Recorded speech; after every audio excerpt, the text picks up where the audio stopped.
BC సంఘాలు JAC ఇచ్చినటువంటి బంద్ తెలంగాణ రాష్ట్ర వ్యాప్తంగా కొనసాగుతుంది. ప్రస్తుతం మనం జేబీఎస్ జూబ్లీ బస్ స్టాప్ దగ్గర ఉన్నాం, మా బస్ స్టాండ్ దగ్గర. ఇక్కడ బీజేపీ ఆధ్వర్యంలో ఎంపీ ఈటల ఆధ్వర్యంలో పెద్ద ఎత్తున ధర్నా నిర్వహించడం జరిగింది. ఈ ధర్నా కార్యక్రమంలో కార్పొరేటర్ దీపిక గారు పాల్గొన్నారు. మేడం, ఏంటి మేడం, బీసీ సంఘాల ఐక్యత వచ్చినట్టేనా? ఇక నెక్స్ట్ బీసీ ఉద్యమమైనా రాష్ట్రంలో డెఫినెట్గా ఏదైతే బీసీ జేఏసీ మొదలు పెట్టిందో డెఫినెట్గా మేమందరం కూడా అన్ని కులాలకు అతీతంగా, పార్టీలకు అతీతంగా ఈరోజు అందరు నాయకులు రావడం జరిగింది. అందరం కూడా మద్దతు తెలుపుతాం. మా హక్కులు సాధించే వరకు మేము నిద్రపోము. ఏదైతే ఎట్లయితే తెలంగాణ ఉద్యమం పెద్ద ఎత్తున చేసినామో అదేవిధంగా ఈ బీసీ ఉద్యమం కూడా పెద్ద ఎత్తున చేసి మా 42% రిజర్వేషన్లు మేము సాధించుకునేదాకా మేము నిద్రపోము. ఇప్పుడు మనకు కేంద్రంలో ఉన్న మోదీ బీజేపీ ప్రభుత్వమే కదా, మీరు 9th షెడ్యూల్లో మార్పు చేసి రిజర్వేషన్లు పెట్టచ్చు అని కొంతమంది నాయకులు అంటూ ఉన్నారు, ఏం చెప్తారు? కాంగ్రెస్ నాయకులకు కొంచెమన్నా చిత్తశుద్ధి ఉండాలి. ఏదో నామకే వాస్తే ఆగా మేఘాలలో చేసినామన్నట్టు చేసిండ్రు, ఇచ్చినామన్నట్టే ఇచ్చి ఎమ్మడే యూటర్న్ చేసుకుండ్రు. వాళ్ళకి తెలుసు ఇది సాధ్యం కాదని. కేంద్రంలో ఎవరున్నా కానీ అది సాధ్యం కాదు. ఎందుకంటే వీఆర్ నాట్ అబౌవ్ కాన్స్టిట్యూషన్. మనము మన చట్టానికి, మన రాజ్యాంగానికి లోబడే మనం చేసుకోవాలి. కానీ వాటిలన్నింటినీ ప్రొటెక్ట్ చేయడానికి మన గవర్నర్ ఉంటారు, మన దేశానికి రాష్ట్రపతి ఉంటారు. సో అవన్నీ దాటిపోవడానికి మనమేం సుప్రీంలు కాదు. ఇది కాదని తెలుసు వాళ్ళకు, కాంగ్రెస్ వాళ్ళకు. కేవలం బీజేపీని బదలాం చేయడానికి బట్టగాల్సి వేస్తున్నారు, బూడిది చల్లటానికి వేస్తున్నారు. వాళ్ళకు ఎలక్షన్స్కి పోయేది లేదు. బికాజ్ పబ్లిక్లో చాలా యాంటీ ఉంది. ఎలక్షన్స్ వాయిదా వేయడానికి ఈ బీసీలను అడ్డు పెట్టుకున్నారు. ఇన్ని ఏళ్ళు మరి 75 పైన సంవత్సరాలు అయ్యింది మనము ఇండిపెండెన్స్ తెచ్చుకొని. ఇంతవరకు కూడా వాళ్ళు ఒక బీసీ సీఎంని చేయలేదు ఎందుకో తెలంగాణలో. మరి ఆ చిత్తశుద్ధి లేదు. మరి వాళ్ళ మంత్రివర్గంలో ఎంతమంది ఉన్నారు బీసీలు ఒక్కసారి ఆలోచించుకోవాలి.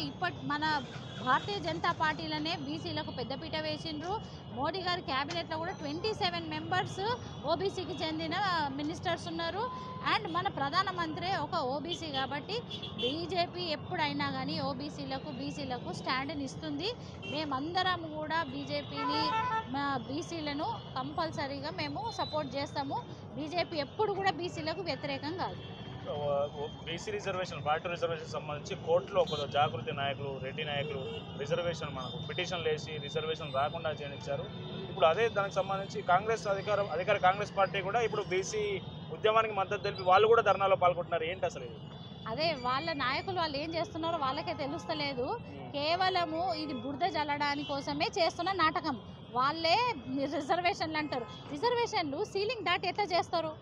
సీలింగ్ దాటకుండా ముందే కదా చేయాల్సింది. అంత మనము మన రాజ్యాంగానికి లోబడే చేసుకోవాలి ఏదైనా కానీ. అంటే ఆగమేఘాలలో సీలింగ్ని బద్దలు కొట్టుకొని చేసుకోవడానికి లేదు. వాళ్ళు సీలింగ్ దాటి చేసేసిండ్రు. వాళ్ళకి అన్నీ తెలుసు అది పని చెయ్యదు, అమలు కాదు అనేసి. కేవలం ఓట్ బ్యాంక్ రాజకీయాలు చేస్తున్నారు, పబ్లిక్ని కన్ఫ్యూజ్ చేస్తున్నారు. ఇక్కడ బీజేపీ వాళ్ళు కానిస్తలేరు అని ఉట్టిగా బ్లేమ్ చేస్తున్నారు. గవర్నర్ ఆమోదం చేస్తలేరు. గవర్నర్ ఎట్లా చేస్తారండి ఆమోదము? రాజ్యాంగాన్ని కాపాడే ఫుల్ బాధ్యత ఆయనదే ఉంటుంది ఒక స్టేట్లో. ఆయన ఎట్లా అవుట్ ఆఫ్ వే పోయి చేస్తారు? వీళ్ళు కరెక్ట్గా చేయాలి కదా. ఫస్ట్ ఆఫ్ ఆల్ బీసీ సెన్సెసే ప్రాపర్గా చేయలేదు, ప్రాపర్ సెన్సెస్ చేయలేదు. వాళ్ళు ఎక్కడో సెన్సెస్ చేసే వాళ్ళు ఎక్కడో కూర్చొని ఇళ్ళకి పోలేదు, ఏం లేదు. అసలు సర్వేనే ప్రాపర్గా కాలేదు. పాయింట్ ఏముంది? ఇవన్నీ కప్పిపించుకోవడానికి ఈ నాటకం పెట్టుకొని ఎలక్షన్లు వాయిదా వేసుకుంటున్నారు. నెక్స్ట్ బీసీ ఉద్యమం ఎట్లా ఉండబోతుంది? డెఫినెట్గా ఇది ట్రైలర్ మాత్రమే, ఆర్ పిక్చర్ బాకీ అన్నట్టుగా ఇంకా పెద్ద ఎత్తున ఉద్యమం చేస్తాము. శాంతియుతంగా చేస్తాము, ప్రజలకు ఎటువంటి ఇబ్బంది లేకుండా చేస్తాము. అదేవిధంగా రాష్ట్ర ప్రభుత్వాలకు మన బీసీల బలం ఏందో వాళ్ళకు తెలియజేసేటట్టుగా మేము చేస్తాం. అందరం ఒక తాటి మీద. జేబీఎస్ దగ్గర ధర్నా ఎట్లా జరిగింది? జేబీఎస్ దగ్గర చాలా శాంతియుతంగా ఒక బీసీల ఐక్యతని చాటి చెప్పే విధంగా మంచిగా చాలా బాగా జరిగింది. ఆర్టీసీ వాళ్ళు కూడా వాళ్ళందరూ కూడా స్వచ్ఛందంగా, స్కూల్స్, కాలేజెస్ కూడా స్వచ్ఛందంగా బంద్ నిర్వహించిండ్రు. మా ఈటెల గారు ఎంపీ, స్థానిక ఎంపీ, వారు కూడా ఒక బీసీ నాయకుడు కాబట్టి ఎటువంటి ఇబ్బందులు ఎవరికి జరగకుండా మీ ఏరియాల్లో కూడా బంద్ సాఫీగా జరిగేటట్టు చూసుకోమని వాళ్ళు పిలుపునివ్వడం జరిగింది. మొత్తానికి బీసీ ఉద్యమం అయితే కొనసాగుతూ ఉన్నది. జేపీఎస్ దగ్గర బంద్ ప్రశాంతంగా జరుగుతూ ఉన్నది. ఆర్టీసీ బస్సులు ఏవి రోడ్డు ఎక్కలేదు. ఈ ఉద్యమం ఇంకా తీవ్రరూపం దాల్చి బీసీలు వాళ్ళ హక్కులు సాధించుకునే దిశగా ముందుకు వెళ్తున్నారని కార్పొరేటర్ దీపిక గారు మనతో పాటు చెప్తా ఉన్నారు. కిరణ్తో కరుణాకర్, జేబీఎస్.